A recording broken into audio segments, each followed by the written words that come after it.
Oi para todo mundo, meu nome é Marcos Souza e esse é mais um vídeo do canal Sons Aleatórios.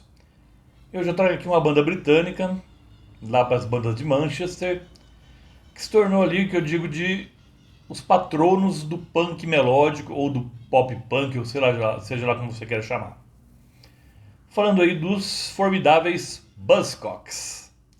Em especial, vou falar aqui do último álbum deles, da primeira encarnação da banda. Esse aqui, o A Different Kind of Tension, de 1979. Aqui o CD, a capa.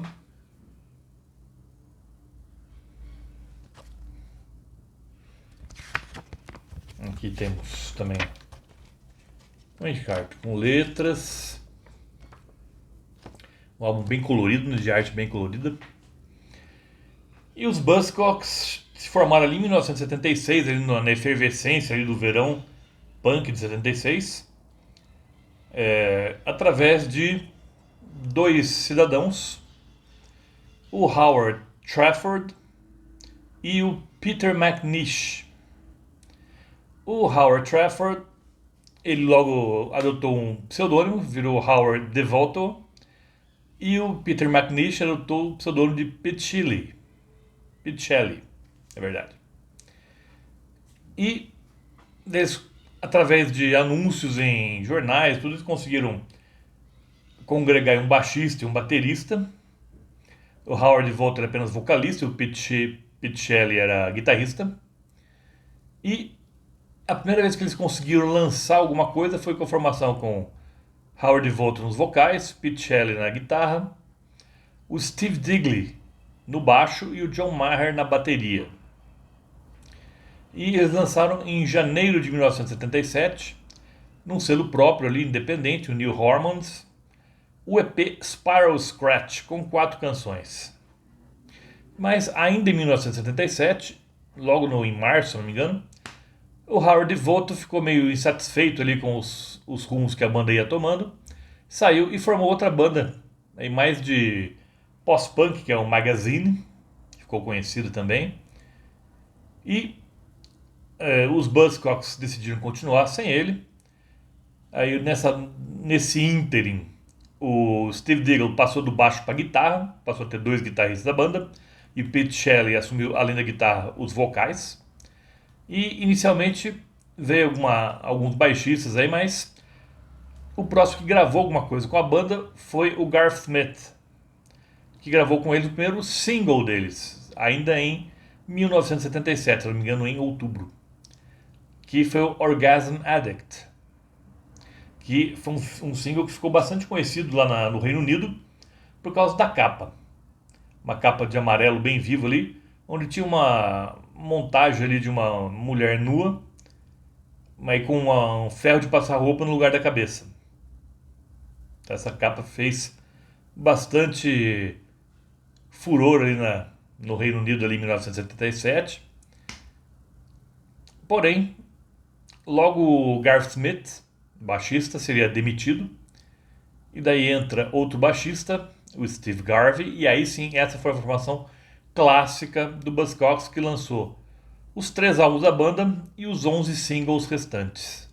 Porque nessa primeira encarnação, que foi até 1981, o Buzzcocks lançou 3 álbuns, um EP e 12 singles. Então, os primeiros álbuns deles, falar aqui dos Another Music in a Different Kitchen, foi lançado no início de 78, e em março, se não me engano, e depois veio o Love Bites, que acho que é de setembro de 78.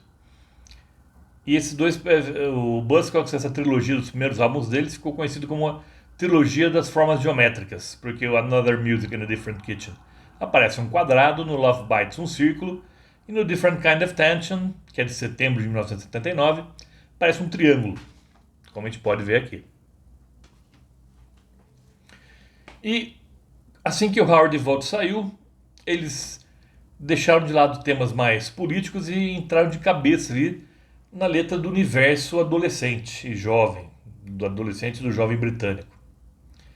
E também modificaram o som, deixaram o som menos áspero e mais pop. Então é por isso que eu digo que eles são um dos patronos do pop punk. Tanto que aí que bandas como Green Day, Offspring, Blink-182 devem muito ao Buzzcocks, com certeza. E para mim, o melhor álbum deles é esse terceiro, que eu estou resenhando aqui, porque ele é mais diverso do que os outros dois. Enquanto os outros dois predomina mais o power pop, o pop punk, o punk melódico, e algumas músicas mais francamente punk, aqui você tem outros estilos também. Não à toa que eles, na época, batizaram o lado A e o lado B com nomes diferentes.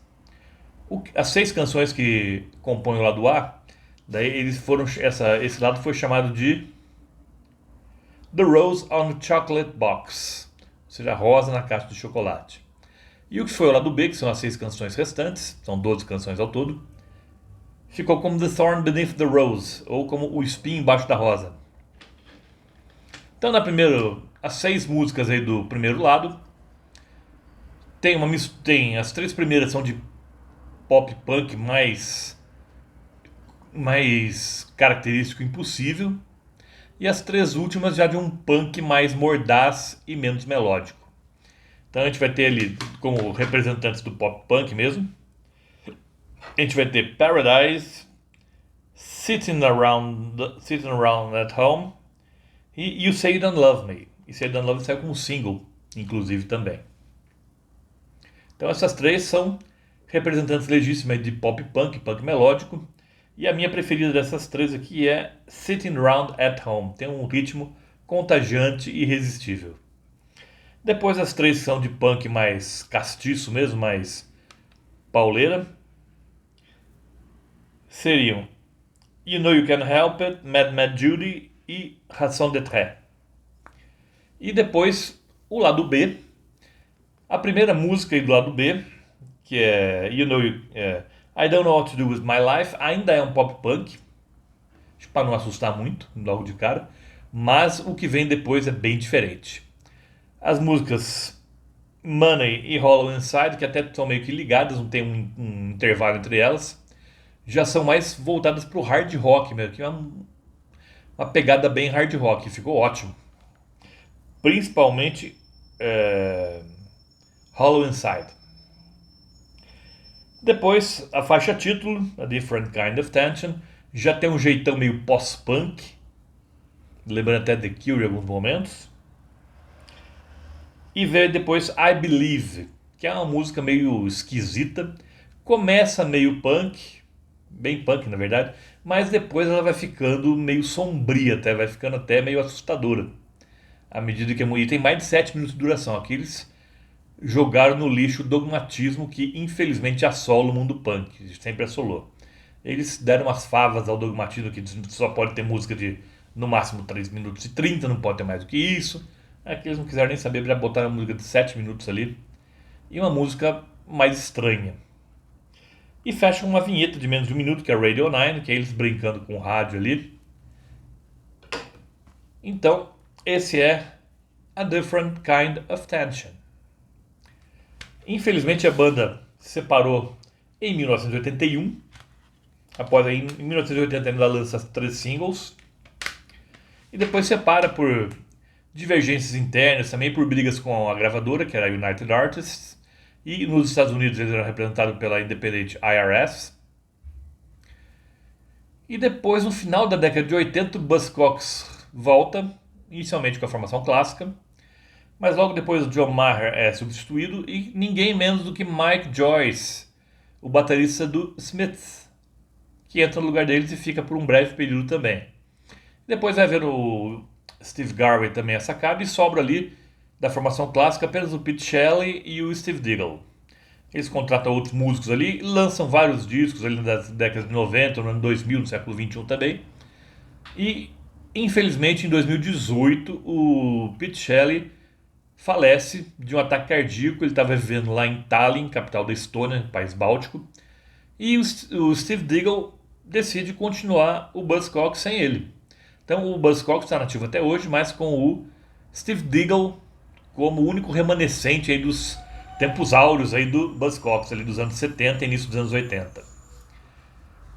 E eu também recomendo, além desse álbum aqui, eu recomendo uma coletânea. Eu não sou muito de falar de coletâneas, mas aqui no caso do Buzzcocks eu acho fundamental falar essa coletânea aqui. Singles Going Steady. Foi lançado inicialmente apenas nos Estados Unidos pela IRS. Aqui. Vou mostrar aqui a capa também. E já tem um encarte mais fornido aqui, que aparece até as capas dos singles. E aqui nesse single a gente tem 24 canções que compuseram os 12 singles, o lado A e o lado B. Interessante que no vinil, o lado A era o lado A do single e o lado B dos singles. E inicialmente também eram apenas, quando essa coletânea foi lançada pela IRS lá na década de 80, eram apenas 16 canções, porque foi lançado antes da banda separar. Eles tinham lançado apenas 8 singles na época. Depois que vieram os 4 e aí, os singles finais, e aí a reedição em CD, além de ser remasterizada, incluiu os 4 singles finais. Tem todos os singles do Buzzcocks aqui na sua primeira fase, ali na década de 1977 até 1981. Então é uma coletânea fundamental também aí para se desfrutar o excelente som que os Buzzcocks fizeram nessa primeira fase deles. E lembro a todos vocês que toda terça-feira tem vídeo novo aqui no canal. Por hoje eu fico por aqui. Vejo vocês na próxima terça-feira. Até lá!